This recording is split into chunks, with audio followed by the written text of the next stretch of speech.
Nagpi-prepare ako guys ng lunch namin. May natira guys na dilis. Pero nito ko lang siya guys na may asin. Nagiwa na tayo ng bawang sibuyas. Tapos ito yung leftover namin na lubi-lubi na tuyo. At ito yung galunggong. Tapos yun sa amo ko guys. Tapos ito guys, yung gulay namin na kasama ko. Gulay na kalabasa. Start na tayo guys. Yan, ulitin ko lang po guys para maging crunchy ulit. Nating gulay. Tapos, pagsama-sama, mayroon pa pala. Inarbis ko guys yung maliit kung palaya o. Yan. Yan guys ay maliliit na ang palaya dun sa ating garden. So, ayan. Ayan.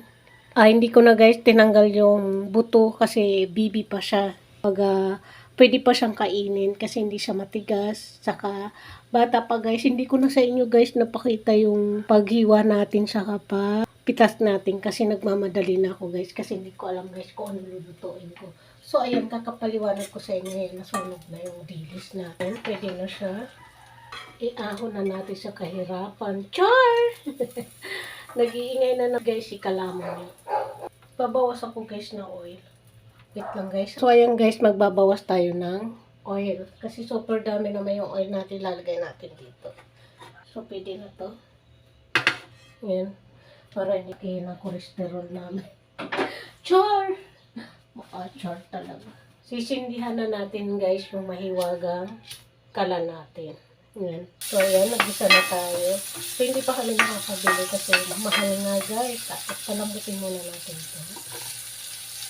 Pinagsama-sama ko lang guys, hindi ko alam kung ang tawag guys sa luto ko. Char! Eksperimento guys to may, parang sapsoy siya guys, pero kasama siyang ang palaya man guys. So yeah, yun lang kasi sayang lang. So pagsama-samahin ko na lang siya guys, para may gulay kami. So wait nyo, lalagay ko na yung ampalaya.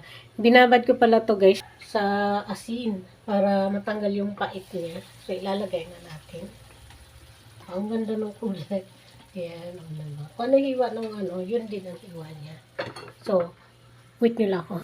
So, ilalagay natin guys yung beans. Ayan. Baguio beans. Tapos ito guys na parteng matigas dito. Baguio pizza ito guys eh. So, ilalagay na natin. Para sabay-sabay na sila. Lumambot. So, igigisa ko lang to guys.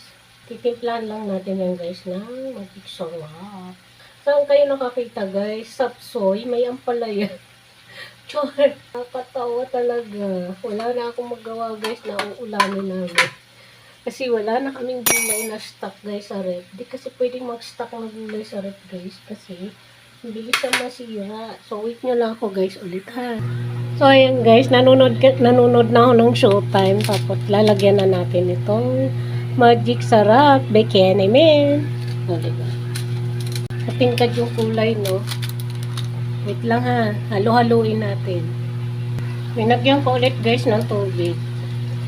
Masarap. Hindi mapait lang guys yung ampalaya. Pero go lang. Wait lang ha. So, ilagay ko na to guys. Yung dahon ng Baguio pechay. Hindi ko na simulan yung showtime. Nagsimula na kaya sila dyan. Last na kasi silang mag-ano guys eh. Luto na siya guys.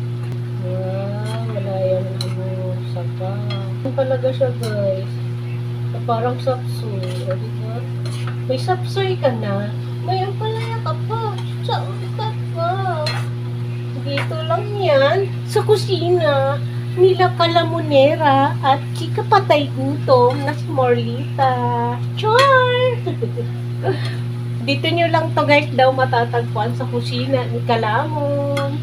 At ni Kapatay Gutom, Madlang People, o diba? Sinama ko pa ang Madlang. Siyempre, Madlang People, hindi natin kakalimutan yan dahil nandiyan sila lagi araw-araw sa atin, nandoon sa atin.